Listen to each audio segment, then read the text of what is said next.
Hello again, everyone. Welcome back. And your coach Janine here in the Festival of Storytellers, Chapter 3. We already have heard about the author of the hour of Eleanor de and her partner, Joanne White. I mean, you were talking about more on Eleanor de book, um, One Caregiver's Journey, and also her other book, Generations of Good Food. We already have seen the two ladies with their friendship as they meet here in Reader's Magnet and connected. And they were actually really thankful for the Reader's Magnet as they connected because of us, actually. Because Eleanor Gacheta and Joan White always have been partners on doing this kind of other VR. And it's actually great to see them both all the time laughing and just talking about themselves, their books, and their experiences on each other. As Eleanor Buchanan's book talks about a lot on one caregiver, that's the title of the story, of the book. And it talks about her mom that she cared about, take care of, about for many years after having her 40-year career for a long time. And then after that, her mom had an injury and she needed to stop her career and now take care of her. As she, because everyone, it's not that easy to become a caregiver. I mean, you need to be there, as Eleanor Gacheta said, for 24/7. I mean, we experienced already being locked down for like 2 years, and can you imagine being in house for many years to take care of someone, and that's how caregivers are. Well, on pandemic, we only experienced being locked down and stayed at home for a couple of years. But we were just taking care of ourselves, having our own food, and those kind of things. But being a caregiver for how many years, you cannot go outside, you cannot be with your friends, you cannot work, you cannot do things normally because you need to take care of your loved ones. Just like Miss Eleanor Gacheta right now. Just like Miss Eleanor Gacheta experiences, like she wasn't able to get out of the house properly. She could just go out to get groceries, to get some necessities so that they can live on. But she cannot meet with her friends. They need to move on without her. She needed to end her career so that she can focus on caring for for her mother that who was bedridden for many years, and for 24/7, all she did was take care of her, um, feed her, change her clothes, take a bath for, um, take her to bath, move her around the house, just something like that. I mean, a lot of people that are caregivers can actually relate to, even not caregivers, but the ones who are actually having taking care of their parents, grandparents, or anyone who actually stayed for their family just to take care of them. Uh, and it's quite really hard to do that because I did actually experience a little bit on that when I had my grandfather, and um he had cancer. He was bedridden for a few months before he actually died after that. But it was quite really hard for that time as he was really good. He can walk, he can even talk. We were always go out together when I go to his house, but then suddenly his body deteriorated and wasn't able to do normal things that he usually do. He usually goes for walks every morning. He usually comes with me when I go to the city to like go a little bit on the park, walk there, enjoy the scenery. And he was actually a fisherman, and he always wants to go fishing from time to time, even though it's not for like living anymore because he was a fisherman for a living, but he likes to enjoy the ocean. But after that, his body deteriorated and he wasn't able to walk properly. He wasn't able to get up. He wasn't able to go to the toilet. He cannot take a bath for himself. He cannot do anything just by himself. So it was quite really hard because you need to take care of them. You need to feed them. If they want to get up, you need to help them get up. You need to raise them. You need to really support them every single time of the way. But at the end, it's still your family and you take care of them because you love them. Just like how Leonardo Chetta um, ended his career for 40 years just to take care of her mom because of course she loves her mom all the time and that's also her one of her inspirations for this story for her books because I mean she also has a second book the generations of the food all of the food and recipes that actually because Eleanor Gustavo likes to really cook and bake as she mentioned on the interview and she did mention that all of her foods were actually inspired by her mom, the recipes of her mom, as she remembers when she was a kid that her mom always cooked for her all the time, like cakes and pastries that she always bring, and her mom was the inspiration for the recipes that she had in her book, and that's why she was able to end her career just to take care of her mother. She was also talking about the hardship while doing caregivers with, on her mom. I mean, it's so hard when you stay at home, when you see your friends like enjoying life outside. You cannot do like normal things, like even though you want to go out, enjoy, and have some fun a little bit, but because you have someone that's waiting for you at home that you need to take care of. I mean, you do it because you love them, or you love your mom, your parents, and anyone who actually you take care of. That's why she actually, Joanne White actually did ask her, how does she take care of herself while taking care of her mom for like 24/7? I mean, it's really hard to do that, and that's what she said. Like sometimes you just forget about yourself when you are taking care of someone. Because when you're taking care of someone, on the first thing you do in the morning when you get up, you need to prepare food for them. You need to wash them, change the clothes, take them to toilet, change the bed sheets, and a lot of stuff before you even eat. Like you need to feed them before you even eat yourself. So starting from there until the end of the day, all you do is take care of them. So that's what she said. That sometimes you just forget about yourself when you need to take care of someone. And sometimes it's also, I mean, it's not a bad thing, though it's also not a good thing. I mean, she was taking care of her mom because it's her mom. Like, sometimes it's just out of love and everything to go wrong with.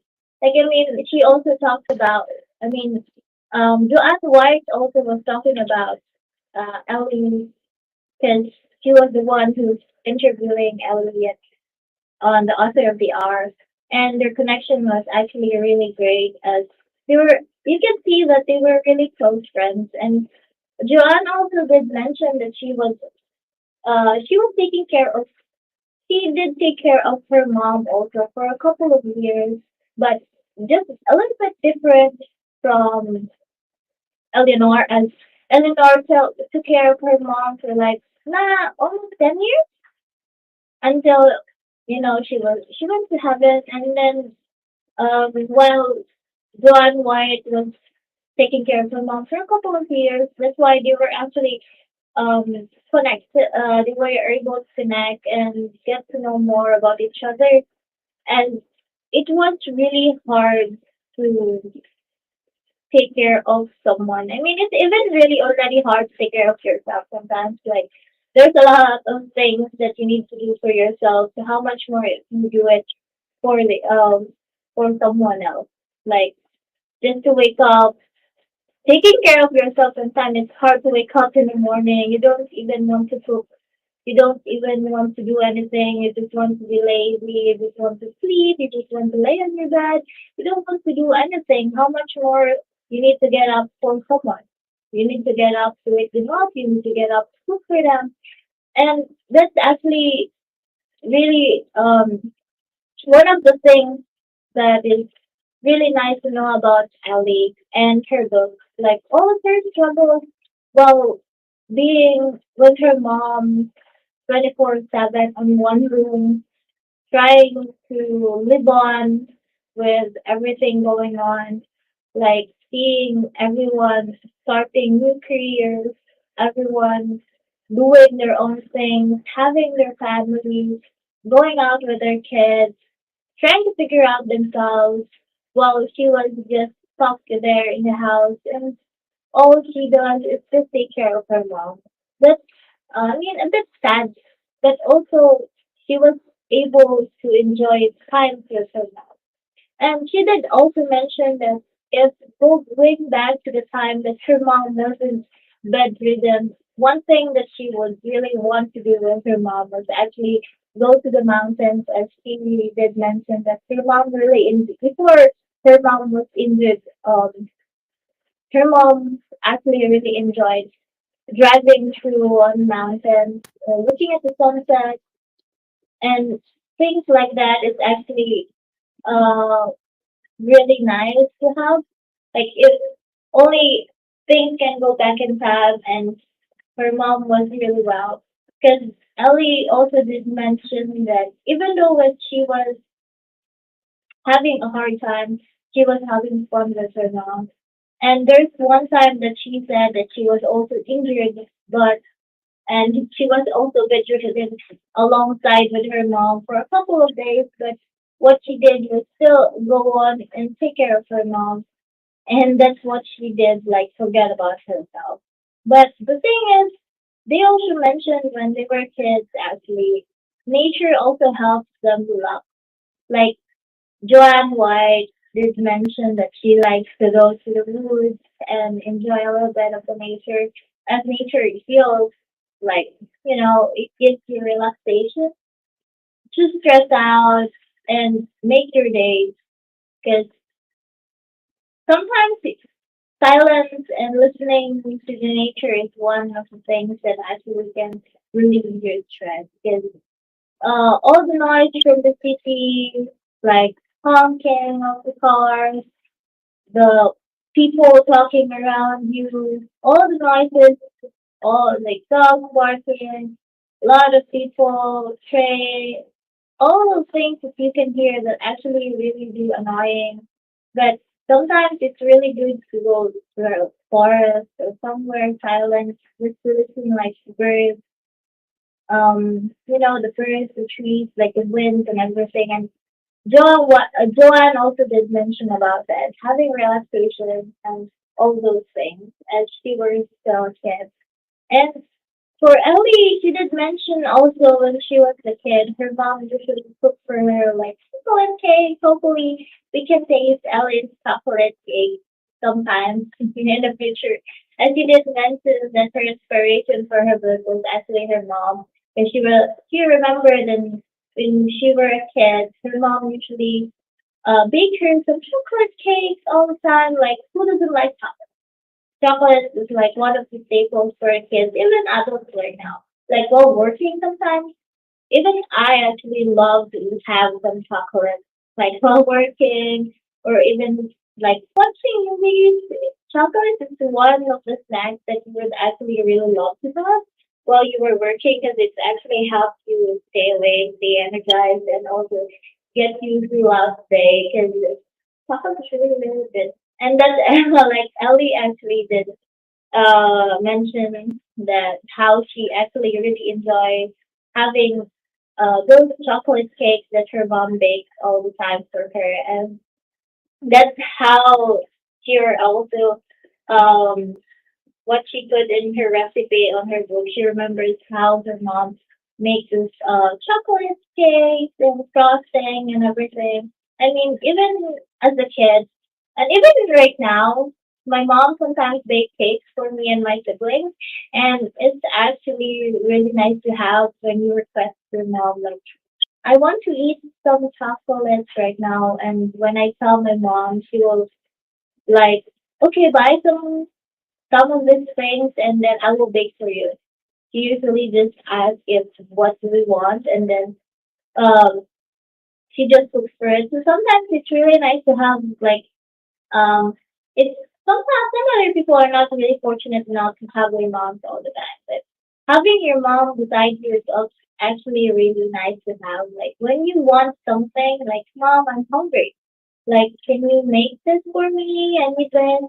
And usually they're the ones say, even though they get mad at first, like, why do I need to cook for you? But they're actually already cooking.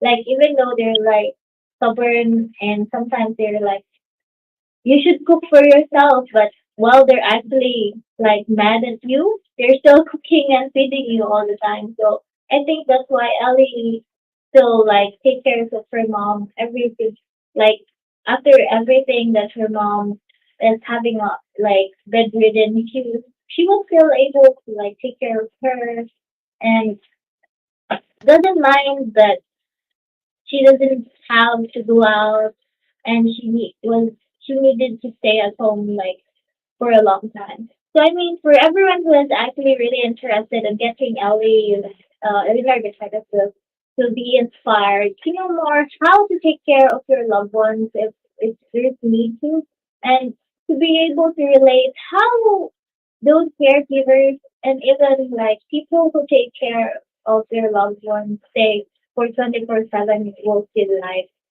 You can get Eleanor Bichetta's book on Amazon.com and BarnesandNoble.com and know more about her story and her life. I mean, a lot of like for myself, like as a Filipino, there's a lot of American Filipino workers that actually working as a caregiver outside of the country, and it's one thing that they're actually I mean, so we Filipinos are actually really popular having this nature of taking care of family, family first before everything. And that's why a lot of our like fellow Filipinos are actually going across the country just to take care of other people. And sometimes they cannot even take care of their own family. They're living there as a caregiver, taking care of like old persons or someone's kids. And it's really hard to do that because they cannot interact with their own family while they try to like take care of all those things for them. I mean, it's really, really hard to do so. And I mean, for the people who are actually being a caregiver, just like Miss Ilmar, this book is actually really good for you so that you would know how to take, not know how to take care of it, you know how it feels and relate to like someone who is actually having a hard time just alongside you. And a lot of people actually be able to relate to. I mean, it's not that really, really easy because I did experience it with myself, as I mentioned earlier, and it was really hard to do so. And it's a little bit sad because the one you're taking care of at that time is the one who you usually last go out most of the time because I did mention I was taking care of my grandfather at one point and it was a bit sad it was really really bad because before that, we usually go out every single time. I go visit him every summer when I was still studying. Every summer when I don't have class, even not summer, as long as I don't have class, and Christmas. And Christmas is already coming in the corner, and I remember every Christmas I'll be there on his house and every summer, I'm also around his house all the time. And we usually talk a lot, listen to his radio, sometimes sing along. And he usually tells stories from when he was young, when he's doing this, where he went to, where he how things happened because he remembers he was still young and he was able to he was like this, how he was popular with the girls back then, how he was able to get our grandmother, how he raised my mother and his siblings. A lot of stories that he was able to experience back then.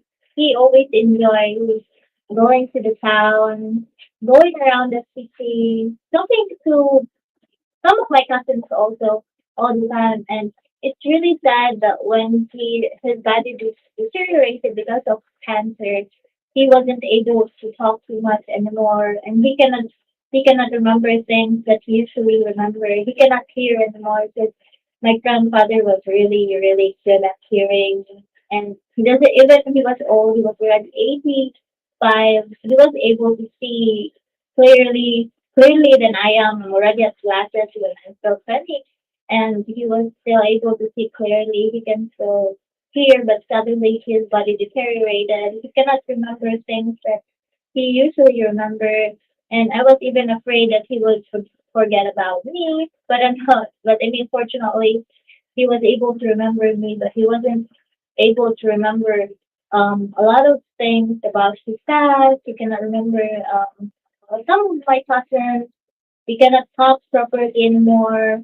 He doesn't know what to do, like things that he usually do. He just screams at night sometimes, and he was having a hard time because it was actually painful for him also. Sometimes it's really, really hard to see him like that, as I usually see him as the one who is really strong and uh, really dependable. And so when I saw him being weak, couldn't walk properly because I remember him saying that he doesn't he's already like 85 but he doesn't want to use old wooden sticks to walk because he said it's only for old people. And when I tell him he's also old, he said I'm not old because I can still walk with my 2 feet. And that's what he usually saying. So when I saw him walking with with how you need to properly walk with him also. You need to take care of him. It's actually really, I was actually devastated also in that time because it's not like it happened slowly. His body just deteriorated like really, really fast. But no one even knew that it would happen. And for just a couple of months, like 2, 3 months after that, he sadly died on my arms, and it was really um, shocking and I wasn't expecting that. And every summer I usually go to his house, but now every summer and every Christmas I always remember him. But it's really sad because that's one of my pastime every summer going to his place because his place, my grandfather's place, was actually beside like the ocean. So the water when the water rises, it actually goes to our house, and sometimes there's fish coming through.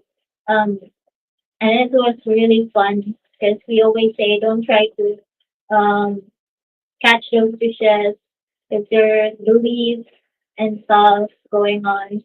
And that's why it's quite a bit devastating to remember those kind of stuff. But we can actually always do listen to his radio, because he doesn't like TV much, and he just wants to listen on his radio every afternoon, every night, early in the morning when he wakes up at 5 a.m. He waits for me on his little hut outside of our of his house. He has this little hut that he usually sits like there's a little like chair. There's where he usually like lay down, sit, and where he always welcomes me when I come home from this city from my school, like when I go to the vacation, and when it's already like Christmas, and now remembering back then, I can't see his face anymore. It's been already like 4 years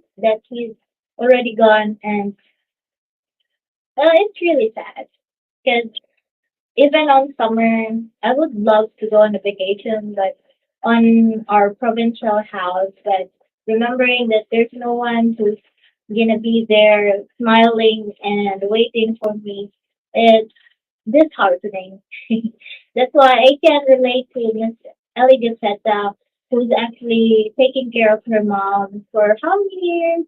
Even though I have experienced it for just a couple of months with my grandfather, but I know how she felt that it was actually really hard taking care of them, but it's also it was hard, but it was not. It's the same way. Like, I mean, you had fun with them. You just love them. That's why you don't think about how hard it was actually, but you can only think about it when it's done.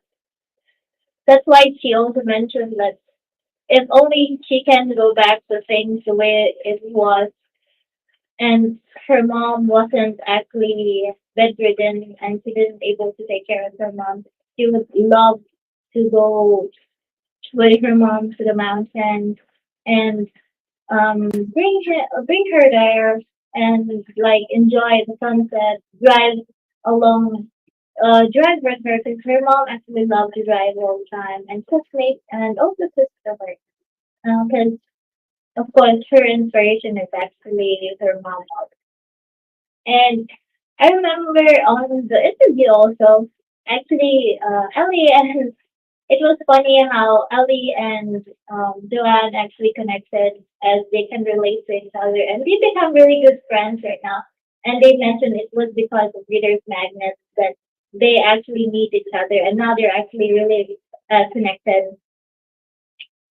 So it was really good that we connect authors from different countries and different places, and uh, continuing actually they actually did mention also that they would want to cook for each other and even said that they are not sure if they can only cook for each other but would actually talk too much when they meet and that's actually really fun to do so. Hopefully they'll have their own podcast as there's also one of the suggestions while they were having live that you would have a podcast and that would be actually really great to see so beautiful ladies having a nice thought, having their own podcast show, talking about a lot of their books and inspiring a lot of people. And after actually this and after this uh, we will be having uh, an author of the arts with one of my co-hosts here before, Mia, with Pastor Eddie Naylor Sr. After this, he will be talking a lot more about himself and also his book. And hopefully all of you will be listening and still tuning in because I'll be staying here and also with you. We'll be talking a lot more about Mr. Pastor Eddie Naylor's book after his other VR with Miss Mia. So stay tuned and thank you everyone.